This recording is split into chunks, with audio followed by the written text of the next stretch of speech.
Hey crafty friends, Christina here with you from Sunny Day Memories. So this month we are going to be focusing on the on-the-go paper collection from Stampin' Up. So I just wanted to show it to you real quick before we go ahead and get into our project for today. So as you can see, it's got some really fun, bright, cheery colors in it, and it does obviously have a very travel-focused look to it on the one side of the papers where you have the keys, you have these maps and the camera and the globe. Some more tags here, and then obviously some suitcases and backpacks. But the unique thing about this paper collection is it's got a sheet of these like journaling pages that you could go ahead and cut up and use if you were a scrapbooker. It also has these fun tags that you could cut out as well to use. But the other side, just like always, has a different pattern on it. So they are kind of more monochromatic and kind of smaller print so they can be used for anything. So not necessarily travel related, which makes it fun. The other fun thing is that you get to see Strawberry Slush coming back. It is going to be one of the new in colors. So that is that pink color that you're seeing in this collection. Today we're going to make this great gift card holder. It's not only perfect for giving to somebody who's going to be traveling, since we're using the on-the-go paper. It could be a great graduation card. It could be great to just give to somebody who you want to give them like a gift card to have a meal or something like that. So a lot of great ideas and just a really simple way to go ahead and give a gift card in a nice creative manner. So let's go ahead and get started. So the main card itself is a standard A2 size card with a top fold. It's the 4 1/4 by 11 so that it's scored at 5 1/2. I've already scored this. I'm just gonna go ahead and take my bone folder, get a nice crease.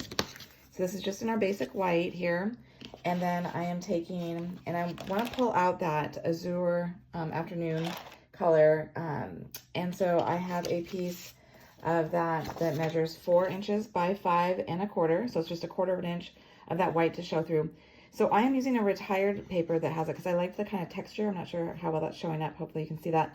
But you could use any blue that you've got or just the standard azure afternoon cardstock, and I'm gonna go ahead and glue that on there. And then I'm going to take a piece of that pattern paper that has the maps and the globes, and then this one is just 1/8 of an inch down, so it is 3 7/8 by 5 1/8 tall.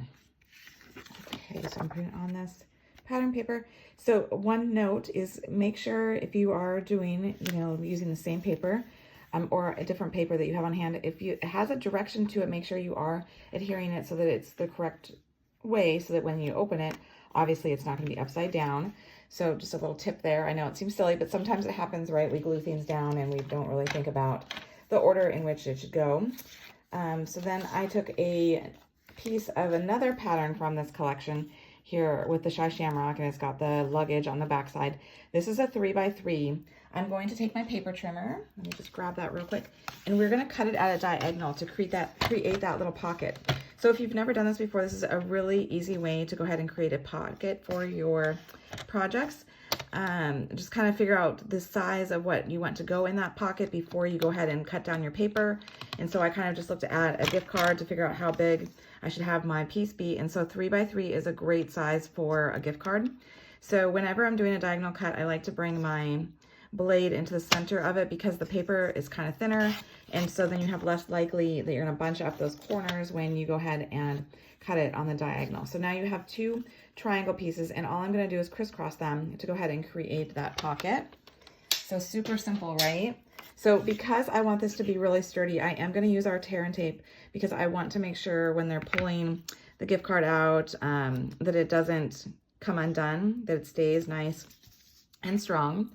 And so I'm just going to go ahead and put some tear and tape on both edges of each of these triangles. I should have actually been more clear when I said that.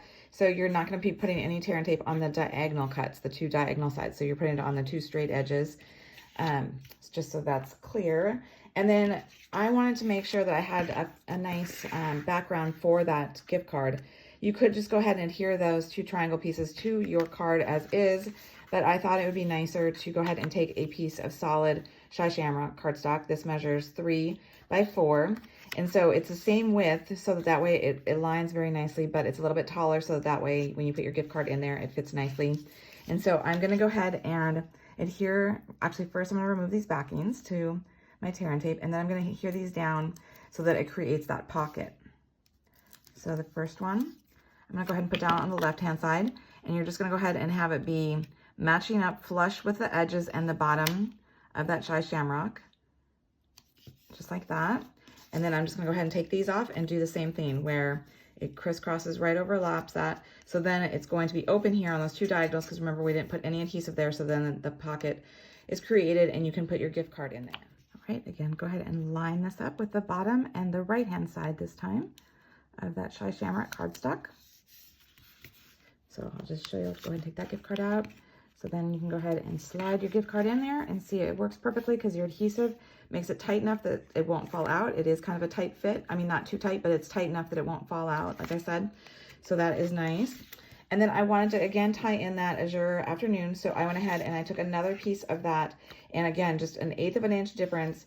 So it's going to be 3 1/8 by 4 1/8. And then I'm just going to go ahead and glue this down so that way I get that nice border. So then again, like I said, it kind of ties in, giving you more, tying the whole thing together, bringing those blues out in your pattern paper. Okay, so then I'm going to go ahead and do my little sentiment here. And this is from the Tags to Go set, which I think this is such a fun set. It is a red rubber set. It does have some coordinating dies that you can get to have some fun tags and some keys, as well as like a little heart border you can do. But I love the sentiments. I think this is a very useful one for many reasons. So we're going to go ahead and you're going to do your going places.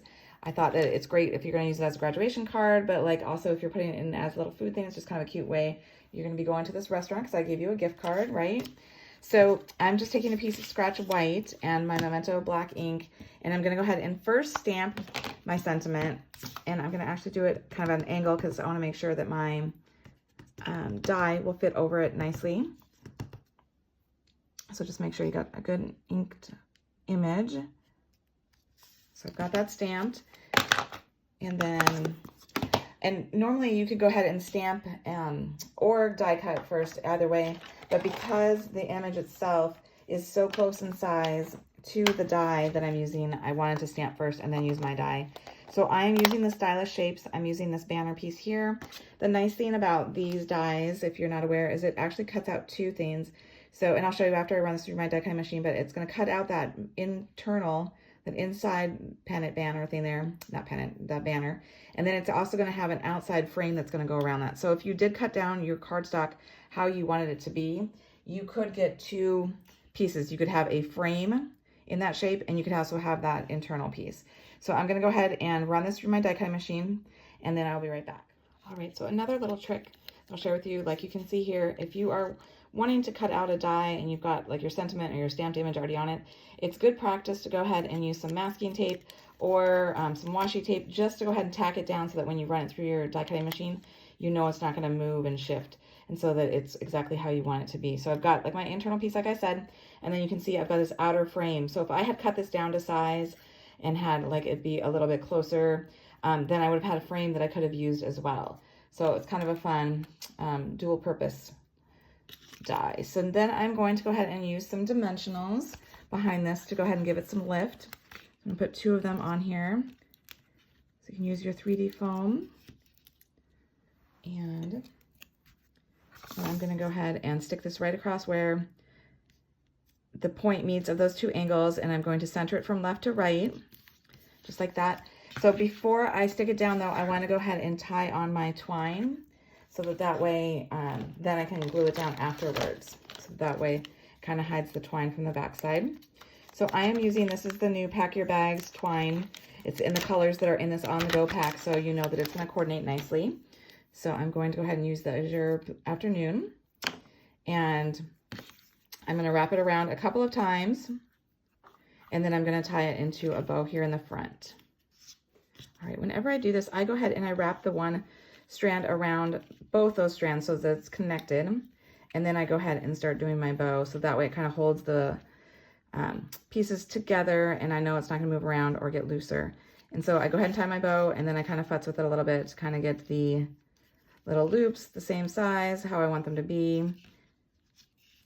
And then you can also, since you have this going all the way around, you can kind of, if you don't want the bow so much to the center, you could kind of move it over to the right or more to the left, however you want to do that. And then you're just going to go ahead and trim down the tails of your bow once you get it how you want. And I would recommend using a pair of scissors that you only use on your ribbons and twine, because then that way they're going to stay nice and sharp, because the cardstock does tend to dull your scissors after a while. So a couple of good tips for you there. So then I'm just going to go ahead and glue this down now that I've got that twine wrapped around there. And I usually do put a little bit extra here around the twine just to ensure that it's going to stick nicely. And then I'm going to go ahead and center this on my card from left to right and top to bottom. And then I'm going to go in with these neutral dots here, and I'm going to use both a big and a little black one, because I want to kind of help that black lining, how they had kind of lined some of the images with the black. I want to help get that to pop a little bit, and that's also why I stamped my sentiment in the black. So I'm going to go ahead and grab a large one and a small one and put this right up in the left-hand corner. And then the final thing that I'm going to do is I'm going to take another strip of the same pattern that we used, that Shy Shamrock, and it just measures 3/4 wide, or tall rather, and it's 4 1/4 wide.